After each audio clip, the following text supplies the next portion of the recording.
Welcome to another episode of Van Haven TV, and in this episode we're going to be talking about Sportline and seeing if it still cuts the mustard. So since the early noughties, the Sportline has been the transporter that's been so highly regarded amongst all of us lot transporter fans, and since then many companies just like ourselves have brought out their own take or their kind of competition. So what I wanted to do is see if in 2025 the Sportline has still got what it takes to be on top of the leaderboard.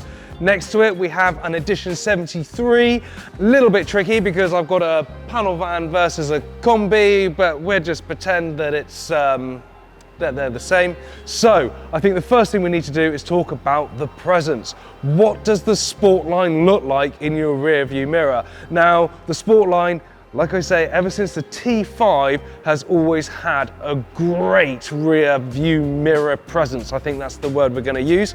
And the Sportline of today in the T6.1 still does. It's got some fantastic lines. It's got great big kind of canards coming out the side of it, a little bit of gloss black, and that classic VW red stripe going across what we would call Streamer 2.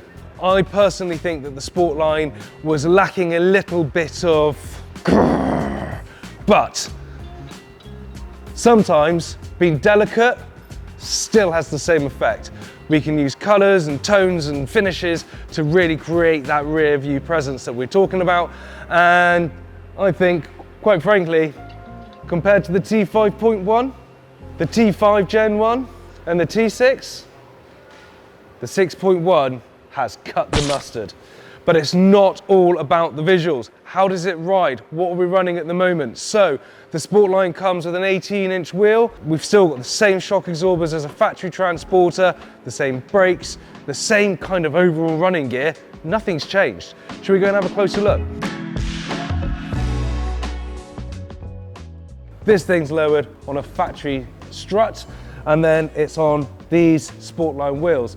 Now the T6.1 Sportline wheel, to me, looks like a really popular wheel from 2016, 2017. It's an Italian wheel developed by Oz and wrapped in Bridgestone. Do I think these wheels still cut the mustard? In all honesty, no. I don't think they do. I think they're quite underwhelming, actually. I think VW could have done better. Actually, I think you guys could have done better.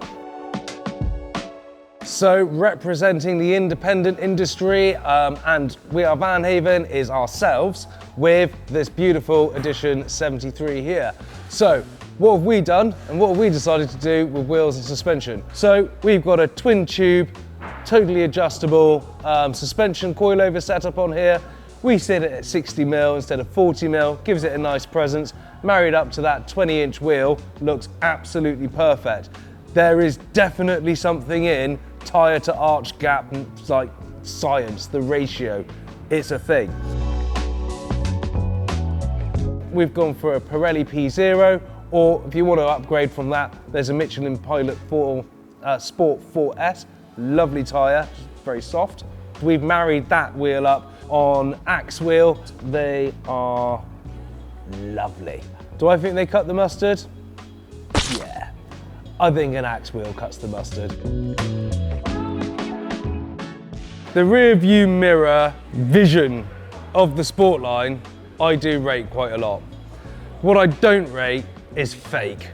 Now, fake, there's no excuse for it. And as much as I love the look of it, I just personally feel that having these huge, big, chunky corners here at the front that do absolutely nothing is completely pointless. Build quality, well, it is quite nice. There's a few nice touches, but I remember in the very early days when we purchased one of these, we put the airline on and all the paint fell off. I hope the quality's changed. This van here, we've washed, cleaned, and due to be polished, and so far no paint's fallen off. So, 1 point to VW on the Sportline. These bits down here, they're okay. The grille, it all feels quite sturdy. Does feel good. It's solid. Rate it. It's got the mustard. Us and a lot of other converters, we try and keep things as standard as possible. VW make fantastic vans, and it would be stupid for us to think that we could build something better and bolt onto our beautiful Hanover German-built transporter. So, if you're familiar with our channel, we do everything in-house. We prep and paint all the factory grills, so there is no fakery. That is real. That is a proper badge. That is real carbon fiber,